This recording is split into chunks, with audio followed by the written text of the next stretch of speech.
Before I sat down to write this video, I was looking at the playlist from when I was reviewing Loki last year, and it struck me that I went into that show with the intention of making those videos shorter than my usual ones, but they got longer as the season progressed because there were a lot of things to talk about. And ironically, with Ms. Marvel, it's been the exact opposite. I approached this show thinking I was going to have to give it the Batwoman treatment, but so far every video has been shorter than the previous one because there's just not that much to talk about, which on the one hand is fine, it makes less work for me, but in terms of engaging your audience, the show really hasn't done what it needs to do. The plot has been stretched very thin, they clearly did not need 6 episodes for this, the villains have been probably the most uninteresting, unimpressive bad guys in the entire MCU, Kamala is likable enough and the actress is good, but her arc and the story around it have just not been that compelling, and now there's still 1 episode to go, but it looks like almost everything has been wrapped up already. The big bad is dead, that huge threat of the Veil making lots of stuff blow up turned out to not even be a thing, Kamala made up with her mom, all that's left is for her to deal with those damage control clowns who you already completely neutered, you've made them look utterly incompetent multiple times now, so beats me what you think is gonna happen there. At this point in its run, Moon Knight, for example, had just put out what I thought was the best single episode out of all the Marvel Disney Plus shows. An episode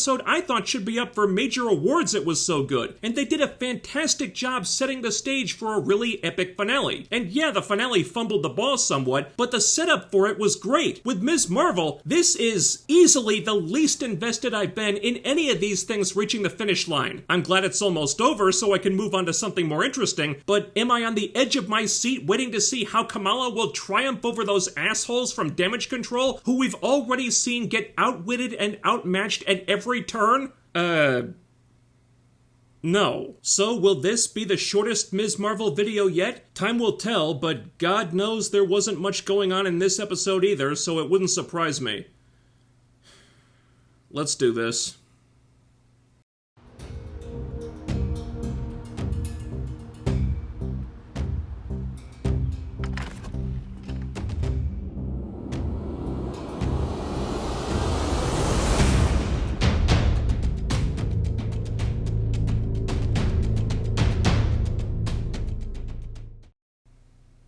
Okay, before I get started, I have a quick correction. I made a mistake in the last video. I said that Nakia was begging to make up with Kamala via text, and it was actually Kamala trying to make up with Nakia via text and Nakia ghosting her. Sorry about that. I do try to be as accurate as I can with these things, but sometimes stuff just slips through the cracks. So, turns out the Nakia being angry at Kamala subplot is still on the table. Are you as excited as I am for the epic payoff to that story?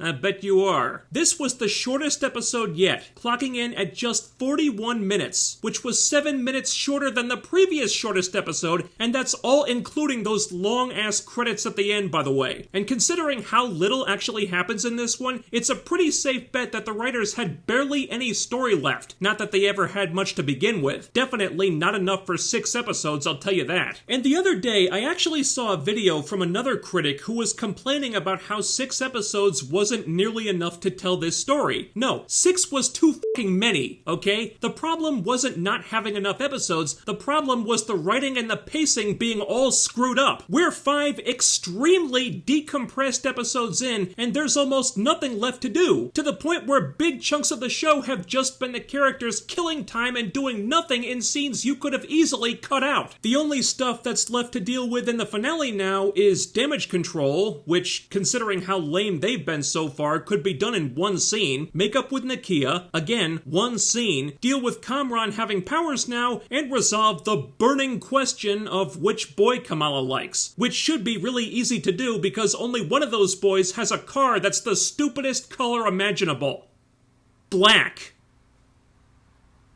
Seriously, if we were putting a time crunch on this, you could probably tie up every loose thread the narrative has left dangling in about 10 minutes. 15 tops. But I'm sure they're gonna stretch it out to around 40, give or take, and what do you think they're gonna do with all that extra time? And if it seems like I'm spending an awful lot of time talking about other stuff before I get to the episode itself, that's because, despite the time travel plot, which you'd think would be really easy to do something fun, interesting, or at least not boring with. For the first 2/3 of this episode, nothing, and I mean nothing, happens. The episode begins with some kind of old-timey newsreel talking about the partition of India, how India is kind of being split up into separate regions designated for Hindu and Muslims, and various people having to relocate and whatnot. And this is really well done, because it doesn't look like something made for the episode. It looks like a real news thing that the production team found in the archives from the 1940s or whatever, dusted off, and put it in the show. So I don't know if they produced this themselves or what, but it's well made. The thing is, though, aside from the part where they talk about trains, none of this information is all that relevant to the episode. So it just comes off like history the writers are trying to educate us about. No offense, but I don't watch Marvel shows for a history lesson, especially when most of it is about stuff I don't need to know to understand the plot. After that, we see the great-grandma, Aisha, being chased by someone for some reason. I guess he's one of the British soldiers, but it really doesn't matter. She whirls around, throws a knife at him, kills him, and it's never addressed again. Then we cut to a village where a guy is speaking to the villagers about how if they want to end the British rule, they want to do it peacefully without riots, but no one should confuse a peaceful attitude for weakness, and if they have to fight, they'll fight, even if it means they give their lives for the cause, because this is their land and they're gonna take it back, damn it. It's a nice speech, but it's more stuff that the episode isn't really about and doesn't factor into anything after this. None of that actually happens here. Then a couple British soldiers walk in and tell the crowd of villagers to beat it and go home. But this is their village, so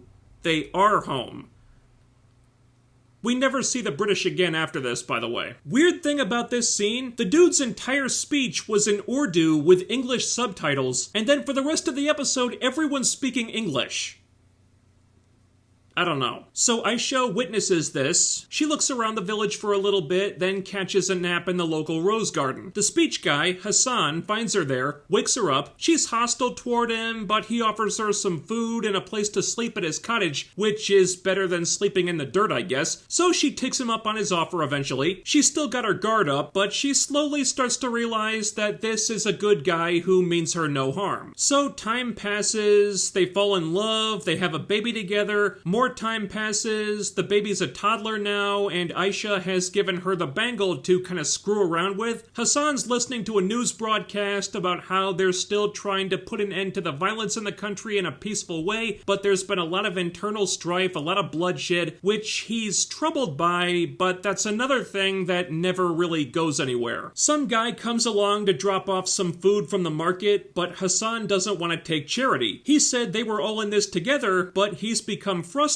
now because he was pushed out of his home and no one will do business with them because he's a Muslim, which has made life really difficult. We never actually see any of this, mind you, we're just told that it's a thing. So the guy leaves, but Aisha sees someone off in the distance, which disturbs her, so she closes the door, and then we cut to her walking up to this person. Very weird edit there. It turns out to be Vision Lady. First time they've seen each other since they split up. They hug, but it's a little bit tense between them. Aisha says she thought they were all dead. It might be a lie, we don't know. But Vision Lady says that now that they're back together, they can finally put their plan into motion. Aisha's not really enthused about this because she kind of has a life here now, but she doesn't stand up to Vision Lady. She just tries to stall and says that she hid the bangle and getting it back will take some time. But Vision Lady gives her until sundown tomorrow, and then they're all going home together. Once Vision Lady is left, Aisha's talking to Hassan about how the riots are spreading and they're burning homes across the countryside, more stuff we never see, and they have to get out while they still can because Muslims aren't safe here anymore. Hassan's reluctant to leave because this place is all he's ever known. His father built this house, even though just 2 scenes ago he said he was already pushed out of his home. So, which one is it?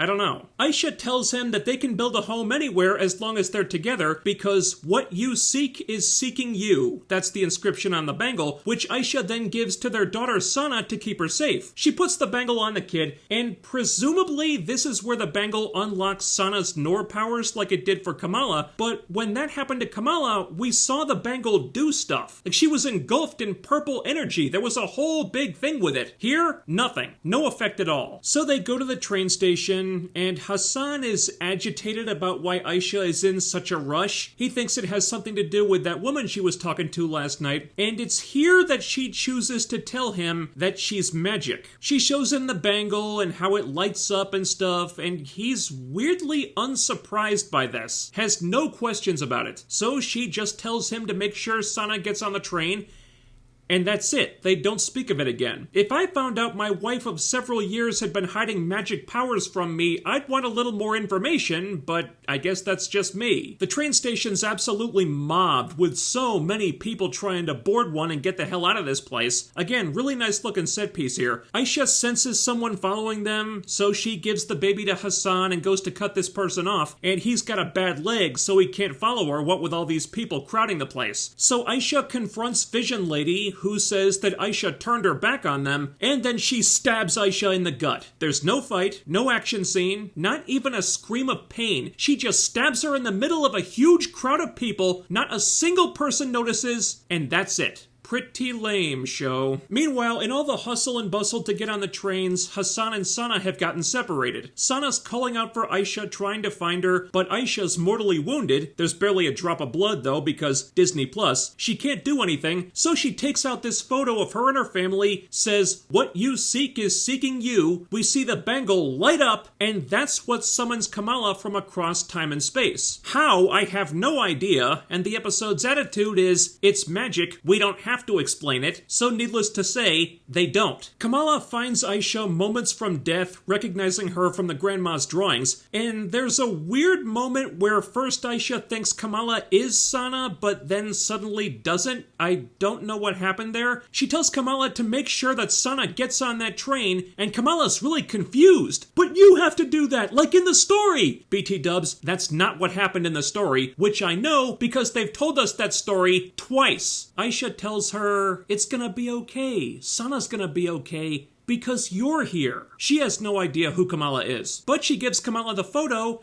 and she dies. It's a good scene. It is very rushed and awkwardly written, but the actors make it work. So Kamala looks around, she finds her little toddler grandma, they try to find Hassan, finally they hear him calling for the kid, but now they've got to make it match the story, so Kamala uses her powers to make little hard light footholds for the kid to walk on, like 2 inches off the ground, and once again, nobody notices. No one seeing the stabbing I could understand. It's easy to hide something like that with clothes, and it's not like Aisha screamed out in pain or anything, but here, you've got this glowing purple energy shining like a lighthouse in the darkness while there's tons of people all around them. How the does no one see this? Bullshit! Kamala gets knocked over in all the commotion, so the footholds disappear, but suddenly the toddler is making little stars appear in the air all on her own. So the bangle did activate Sana's Noor powers, we just didn't see it like we did with Kamala because the plot didn't say so. The stars lead her to her dad, and Hassan sees the stars, but nobody else does.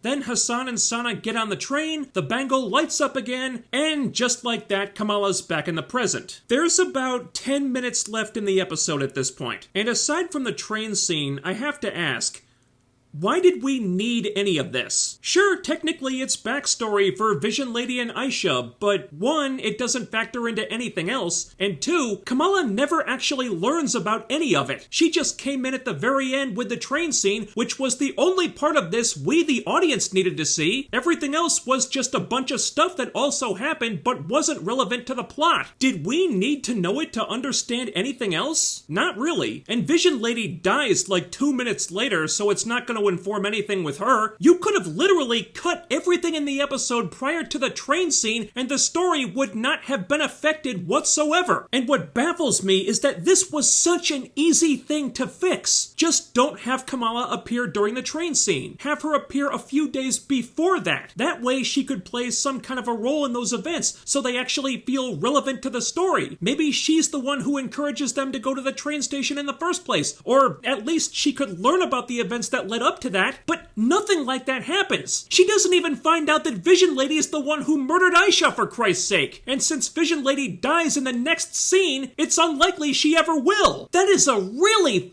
fucking big thing to leave out. What a complete waste this was. Any potential the scenario might have had was flushed right down the commode. The scene where Kamala saves her toddler grandma is good because the actors are able to sell it even though the writing lets them down, but otherwise, Kamala just went back in time to facilitate the plot and nothing else. So everybody wakes up, and because the plot says so, the veil between dimensions magically opens out of thin air. Just like that, huh? Didn't they say there were 2 bangles and they needed both of them to do this? I guess that's not a thing anymore. And apparently all that talk about needing the base energy of the sun to do it and lots of things blowing up in the process was bullshit too, because none of that stuff happens either. Meanwhile, back at the house, Mama Khan's trying to get a hold of Kamala and freaking out because she can't find her anywhere. Then she has an okay boomer moment when one of the cousins suggests that she just use Find My Phone to track Kamala's phone, which Mama Khan had no idea was even a thing. Back at the veil aperture, one of the clandestines tries to enter it, and it kills her. Turns her to stone, and she crumbles into a million pieces. Why? Beats me. It's magic. Yada yada yada. Kamala tries to block it with her powers, but that doesn't do anything. She tells Kareem to get the innocent bystanders out of there. Then Vision Lady tries to go through the veil herself. She just watched it kill her friend when she tried the exact same thing moments earlier, but Vision Lady thinks it won't kill her because she's an idiot. Kamala tells her, "You can't leave! You have Kamran!" And Vision Lady considers that for a second, but then she's like,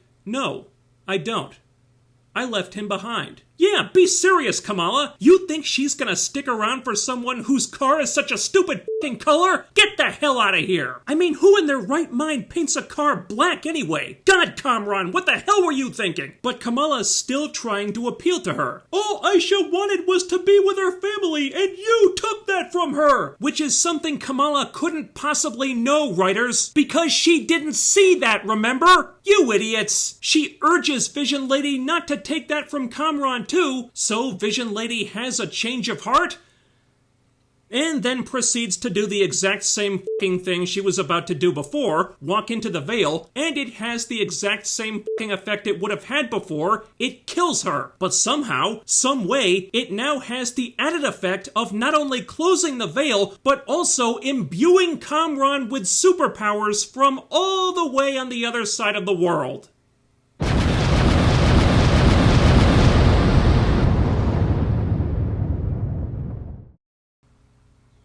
What a load of crap. None of this made sense, none of it was explained, we don't know why or how any of it happened, and Vision Lady has to be the most poorly developed, underwritten villain in the history of the MCU. Nothing about her is character-based, she's only there to serve the plot. She turns heel at the drop of a hat because the plot needs her to, and she turns face at the drop of a hat because the plot needs her to. You didn't earn any of this. The character sucks, and if that was the best antagonist the writers could come up with, I can't believe I'm about to say this, but maybe they would have been better off adapting a villain from the comics, assuming she wasn't already in there. So the veil closes, the danger is past, and Mama Khan and the grandma saw the whole thing. They got there so f***ing fast, the veil must have opened across the street from the grandma's house. Are you f***ing kidding me with this? Mama Khan is shocked to learn that Kamala is the nightlight superhuman who's been causing all that commotion back home, but the grandma is super chill about it. Pfft. Daughter, I told you, our family is magical. Try to keep up. Kamala gives the grandma the photo of her as a little baby with her parents. Mama Khan is like, what is going on? How the hell did all this happen? And none of them have an answer to that. Which, considering how many holes there have been in this story, and how many things were left completely unexplained, earns the writers a big, fat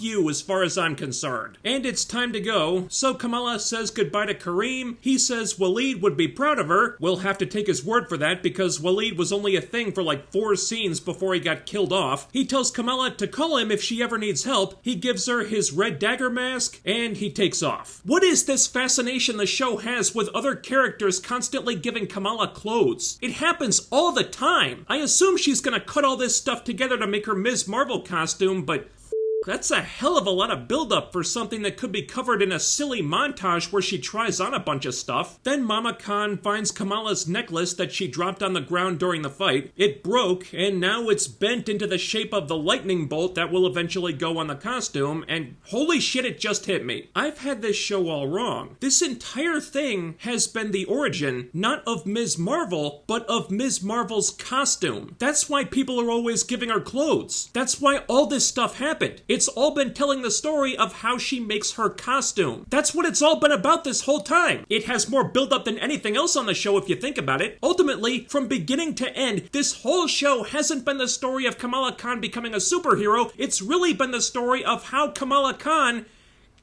gets a new outfit.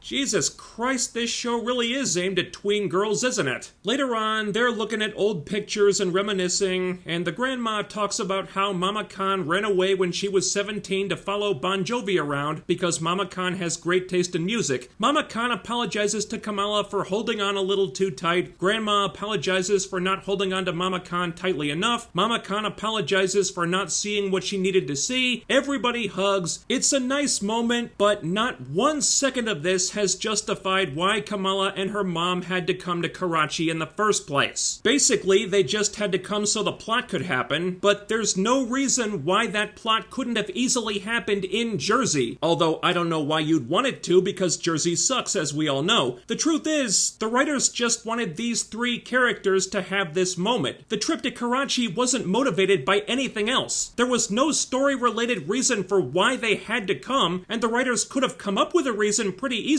but they didn't because I guess they're just fucking lazy. Back in Jersey, you know, that cesspool the writers were desperate to escape for a couple episodes, Kamran shows up at Bruno's place. Apparently Kamran escaped from the DODC all by himself. So yeah, those guys just really suck at their jobs. And they're gonna be the main villains for the finale. Lucky us. Kamran and Bruno try to make nice. Kamran realizes his mistake in calling Bruno Brian this whole time, so that's a check in the win column for Bruno. Might be his first and last one. And Kamran needs to hide out here for a while so his mom will know where to find him, because his mom wouldn't just leave me behind like some kind of orphan, even though his mom literally just left him behind like some kind of orphan when she ditched him during their breakout. Who wants to tell him? Suddenly, Kamran sees one of the damage control drones hovering outside the window. He shoots a hard light thing at it. The drone gets knocked out of the air. It fires an RPG or something into the convenience store downstairs, and the whole thing blows up. And this wasn't a cliffhanger ending. It wasn't even a sudden ending. It's like the episode ended in mid-scene. The scene doesn't finish, it just stops, and then they roll credits. And since the pacing has been so god-awful for the last 5 episodes, that doesn't surprise me in the least. Not a good episode, guys. The first 2/3 of it were completely wasted on stuff we didn't need. It was backstory that some people might be interested to know, but it had no bearing on the plot, and Kamala never even learned that it happened. And when your damn show is only 6 episodes, why you're spending so much time on stuff like that is a mystery to me. They had Kamala go back in time only to do virtually nothing with it. They Deus Ex Machina the f***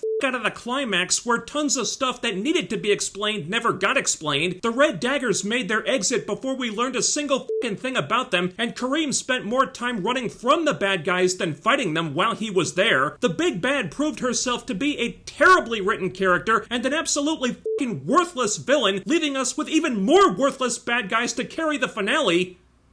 This sucked! The only part I kinda liked was Kamala meeting Aisha and saving her grandma, but that's mainly because the actress was able to make it work despite the writers phoning the whole thing in like they phoned in the entire episode and like they've been phoning in the whole goddamn series so far. Kamala's relationships with her family feel genuine enough because the actors playing them are good, but that's the only positive I can come up with here. I'm not excited for the finale, I'm just anxious for the show to be over so I won't have to bore myself talking about it anymore. So, one more episode to go, and then I guess we got She-Hulk to look forward to.